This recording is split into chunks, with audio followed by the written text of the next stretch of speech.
Emily. Und ich bin die Selina. Und heute zeigen wir euch, wie man diese coole 3D-Hand zeichnet.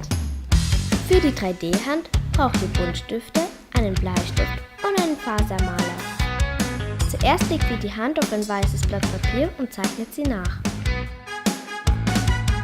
Danach zeichnet ihr einfach mit dem Fasermaler gerade Linien. Das Innere der Hand lasst ihr aber aus.